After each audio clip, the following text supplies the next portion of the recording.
ഓണസദ്യ എന്ന് പറയുമ്പോൾ എനിക്ക് ഓർമ്മ വരുന്ന രണ്ട് കാര്യങ്ങളുണ്ട്. ആദ്യം തന്നെ പായസം, പിന്നെ ഓർമ്മ വരുന്നത് സാമ്പാറാണ്, ചോറും സാമ്പാറും.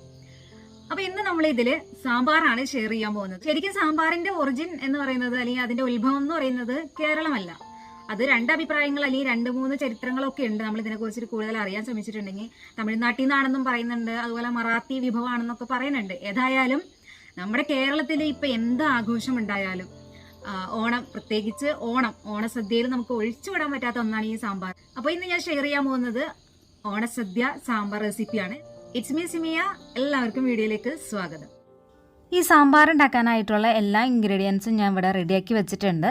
സദ്യ സാമ്പാർ ഉണ്ടാക്കാനായിട്ട് തക്കാളി, വെണ്ടയ്ക്ക, ഉരുളക്കിഴങ്ങ്, മുരിങ്ങക്കോല്, പരിപ്പ് ഇത്ര ഉണ്ടെങ്കിൽ തന്നെ നല്ല അടിപൊളി സദ്യ സാമ്പാർ നമുക്ക് തയ്യാറാക്കാവുന്നതാണ്. ബാക്കിയുള്ള ഇൻഗ്രീഡിയൻസ് ഒക്കെ നമ്മുടെ ഇഷ്ടത്തിനനുസരിച്ചിട്ട് ചേർത്ത് കൊടുക്കാം കേട്ടോ.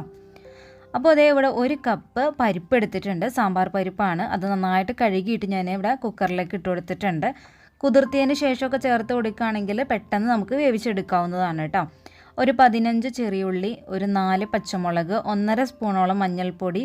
ഈ ഒരു വലിപ്പത്തിന് കായം കട്ടിയായിട്ടാണ് ഞാൻ ഇവിടെ ചേർത്ത് കൊടുക്കുന്നത്. പൊടിയേക്കാൾ എപ്പോഴും സ്വാദ് കൂടുതലുണ്ടാവുക ഈ ഒരു കട്ട ചേർത്ത് കൊടുക്കുമ്പോഴാണ്. 1.5 കപ്പോളം നമുക്ക് വെള്ളം കൂടി ഒഴിച്ച് കൊടുത്ത് ഇതൊന്ന് വേവിച്ചെടുക്കാം.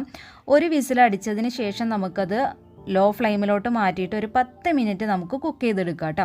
കുതിർത്തിയതൊക്കെ ആണെങ്കിൽ 2 വിസിലടിപ്പിച്ചാൽ മതിയാവും, നന്നായിട്ട് വെന്ത് കിട്ടും. അപ്പോൾ നമ്മുടെ പരിപ്പൊക്കെ ഇവിടെ നന്നായിട്ട് വെന്ത് വന്നിട്ടുണ്ട്. ഇനി അതിലോട്ട് നമുക്ക് കഷ്ണങ്ങളൊക്കെ ചേർത്ത് കൊടുക്കാം. ഈ ഒരു സമയത്ത് വേണമെങ്കിൽ നമുക്ക് മറ്റൊരു പാത്രത്തിലോട്ട് മാറ്റണമെങ്കിൽ മാറ്റാം. ഞാനിവിടെ കുക്കറിൽ തന്നെയാണ് വേവിച്ചെടുക്കുന്നത്. ആദ്യം തന്നെ നമ്മൾ കിഴങ്ങ് വർഗ്ഗത്തിൽ ഉരുളക്കിഴങ്ങും അതുപോലെ തന്നെ ക്യാരറ്റും ചേർത്ത് കൊടുക്കുകയാണ്.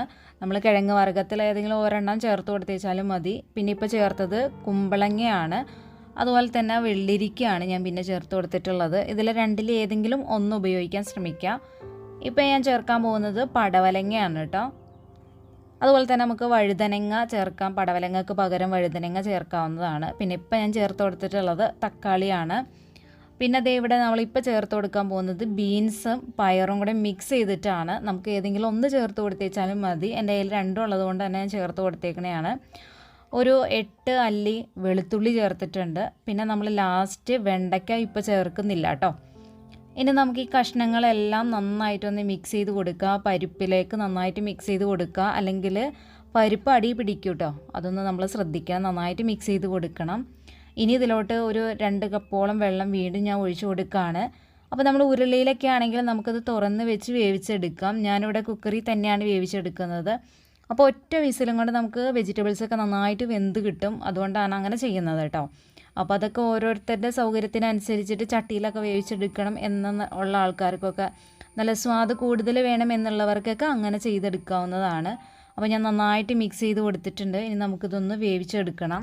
ഇനി നമുക്ക് കല്ലുപ്പ് ചേർത്ത് കൊടുക്കാം. കറികൾക്ക് ഒക്കെ എപ്പോഴും സ്വാദ് കൂടുതലുണ്ടാവാനായിട്ട് കല്ലുപ്പ് ചേർത്ത് കൊടുക്കാം. പിന്നെ ഞാൻ ഒരു തണ്ട് കറിവേപ്പിലയും കൂടെ ചേർത്ത് കൊടുക്കുന്നുണ്ട്. ഇനി നമുക്കിതൊന്ന് വേവിച്ചെടുക്കാം. ഒറ്റ വിസിൽ അടുപ്പിച്ചെടുത്തേച്ചാൽ മതി കേട്ടോ. വേണമെങ്കിൽ കുറച്ച് എയർ കളഞ്ഞാലും കുഴപ്പമൊന്നുമില്ല. വെജിറ്റബിൾസൊക്കെ വേവുന്ന സമയം കൊണ്ട് നമുക്ക് പൊടികളൊക്കെ ഒന്ന് മിക്സ് ചെയ്തെടുക്കാം. ഞാൻ 4 ടേബിൾ സ്പൂണോളം സാമ്പാർ പൗഡറും 2 ടേബിൾ സ്പൂണോളം മല്ലിപ്പൊടി, 2 ടേബിൾ സ്പൂണോളം മുളക് പൊടി, ഇത്രയാണ് ഞാൻ എടുത്തിട്ടുള്ളത്.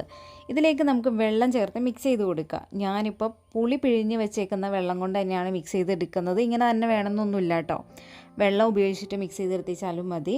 ഒരു നെല്ലിക്ക വലിപ്പത്തിൽ ഞാനിവിടെ പുളി പിഴിഞ്ഞ് വെച്ചിട്ടുണ്ട്. പുളിയുടെ ടേസ്റ്റ് നമ്മുടെ ഓരോരുത്തരുടെ അനുസരിച്ചിട്ട് നമുക്ക് കൂട്ടുകയും കുറയ്ക്കുകയൊക്കെ ചെയ്യാം. അപ്പോൾ ഒരു മസാല നമ്മൾ നന്നായിട്ട് മിക്സ് ചെയ്തതിന് ശേഷം നമ്മൾ വേവിച്ച് വെച്ചിട്ടുള്ള വെജിറ്റബിൾസിലേക്ക് ചേർത്ത് കൊടുക്കാം. ഞാനപ്പോൾ കുക്കറിൽ നിന്ന് ഉരുളിയിലേക്ക് മാറ്റിയിട്ടുണ്ട്. അതിലോട്ട് ഞാൻ മസാലയൊക്കെ ചേർത്ത് കൊടുത്തു. ഇനി നമുക്ക് കുറച്ച് വെളിച്ചെണ്ണ ഒന്ന് ചൂടാക്കിയതിന് ശേഷം വെണ്ടക്ക ഒന്ന് വാട്ടിയെടുക്കാം. നമ്മൾ വെണ്ടക്ക ആദ്യമേ ചേർത്തിട്ടില്ല. നമ്മൾ കുക്കറിലോട്ട് വെണ്ടക്ക ചേർത്തിട്ടുണ്ടെങ്കിൽ പെട്ടെന്ന് അത് വെന്ത് കുഴഞ്ഞു പോകും. അപ്പോൾ അതുകൊണ്ട് നമ്മൾ വെളിച്ചെണ്ണയിൽ ചൂടാക്കിയതിന് ശേഷമാണ് നമ്മൾ കറിയിലേക്ക് ചേർത്ത് കൊടുക്കുന്നത്. അപ്പോൾ നമുക്ക് മസാല നന്നായിട്ടൊന്ന് മിക്സ് ചെയ്ത് കൊടുക്കാം. അതോടൊപ്പം തന്നെ വെണ്ടക്ക നമ്മൾ വാട്ടി വെച്ചിട്ടുണ്ട്, അതും കൂടെ ഇതിലേക്ക് ചേർത്ത് കൊടുത്ത് നമുക്ക് നന്നായിട്ടൊന്ന് തിളപ്പിച്ചെടുക്കാം. ഇനി വെജിറ്റബിൾസൊക്കെ നന്നായിട്ട് വെന്തിട്ടുണ്ട്. ആ ഒരു മസാലയൊക്കെ ഒന്ന് വെജിറ്റബിൾസിലേക്ക് ഇനി പിടിക്കാനുള്ളൂ കേട്ടോ. അപ്പോൾ ഏകദേശം നമ്മുടെ സാമ്പാർ ഇവിടെ റെഡി ആയിട്ടുണ്ട്. ഇനി നമുക്കിതിലേക്ക് താളിപ്പ് റെഡിയാക്കാം. ഞാൻ ആ വെളിച്ചെണ്ണയിലേക്ക് തന്നെ കടുകിട്ട് പൊട്ടിച്ചിട്ടുണ്ട്. വറ്റൽമുളക് ചേർത്ത് കൊടുത്തു. വറ്റൽമുളക് ഒന്ന് നന്നായിട്ടൊന്ന് വെളിച്ചെണ്ണയിൽ ചൂടാക്കി എടുക്കാം. അതിനുശേഷം കറിവേപ്പിലയും ചേർത്ത് കൊടുക്കാം. കുറച്ച് മല്ലിയിലയും ചേർത്ത് കൊടുക്കാം. മല്ലിയിലയുടെ ടേസ്റ്റ് ഇഷ്ടമാണെങ്കിൽ മാത്രം ചെയ്താൽ മതി കേട്ടോ.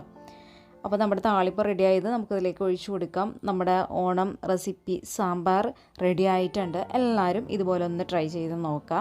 ഇതുപോലെയല്ല നിങ്ങൾ ചെയ്യുന്നതെങ്കിൽ നിങ്ങളുടെ അഭിപ്രായങ്ങളൊക്കെ കമൻറ്റ് ബോക്സിലൂടെ അറിയിക്കുകയും ചെയ്യാം.